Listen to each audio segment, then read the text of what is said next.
Find 3 consecutive even integers such that 4 times the first is 3 times the last.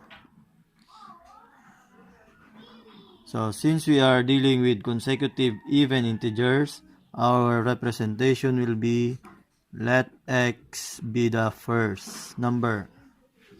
Our second number will be x plus 2. Why 2? Because if we have an even integer, the next number can be identified by adding 2 to the previous one.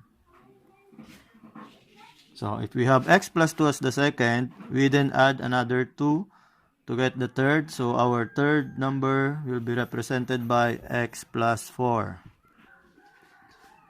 That is the third number.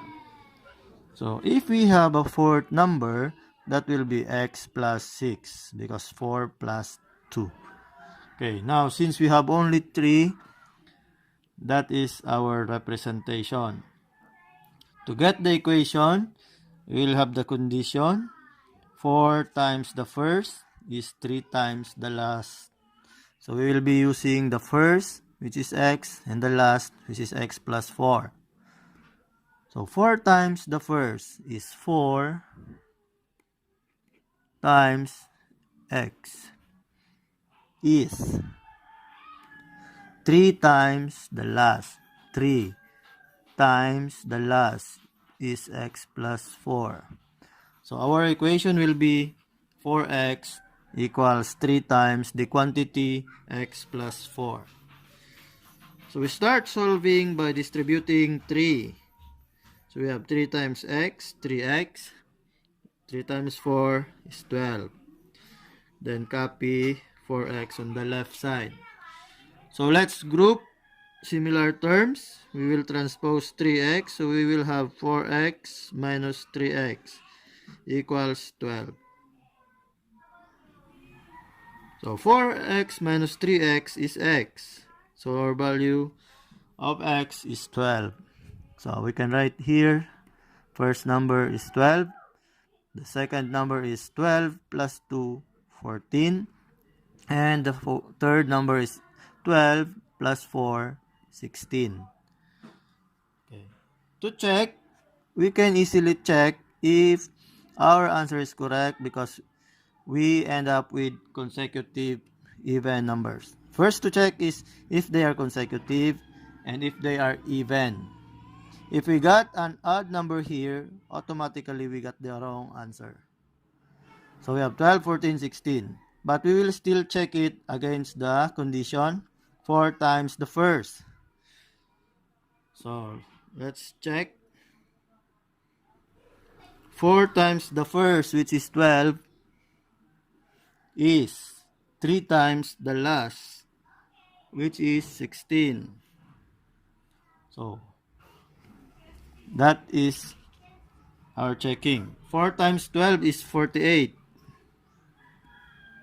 While 3 times 16 is also 48. So our answer is correct.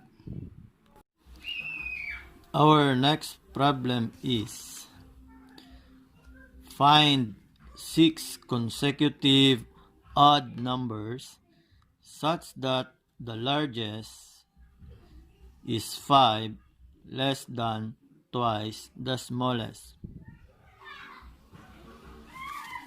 Okay, now we have 6 consecutive odd numbers and the numbers should be odd. So let's start with representing the first number as x, the first. For example, you have an odd number, example 3.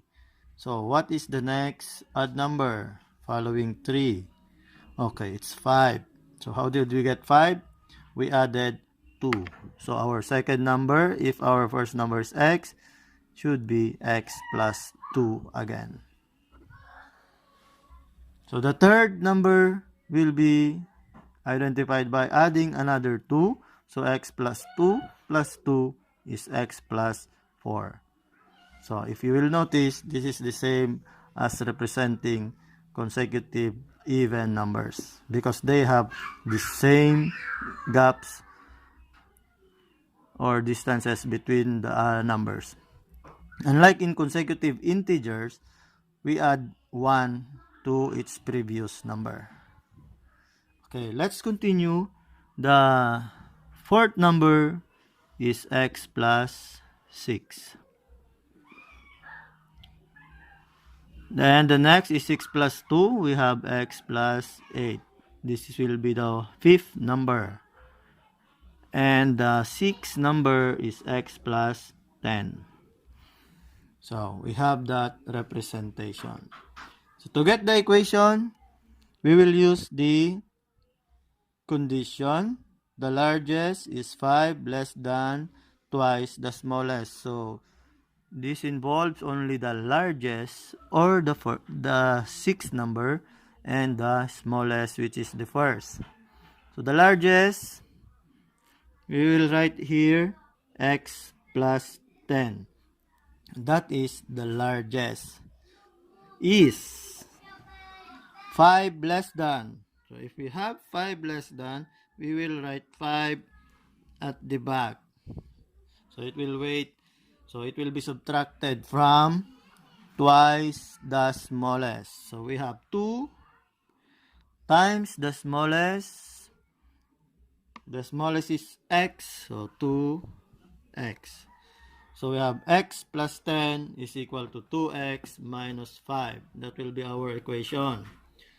So now we will solve this. Let's combine the similar terms. So we will transpose x. So that is smaller than 2x. So we now have 2x minus x.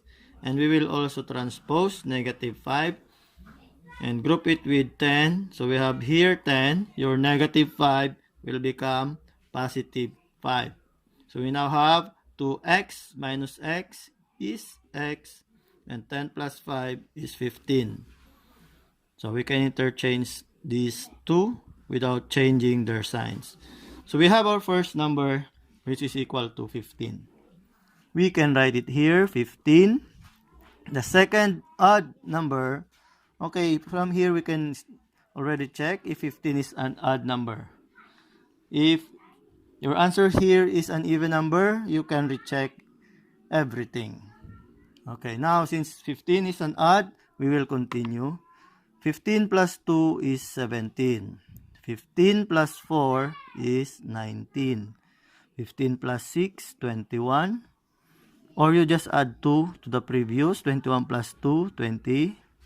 23 plus 2, 25. Okay, to check, we will use the largest and the smallest. So the condition is the largest, which is 25, is 5 less than twice the smallest. So 2 times 15. Okay, we will check if 25 is equal to 2 times 15 minus 5. So copy 25. 2 times 15 is 30 minus 5. 30 minus 5 is 25, and we have 25 here. They are equal, so our answer is correct.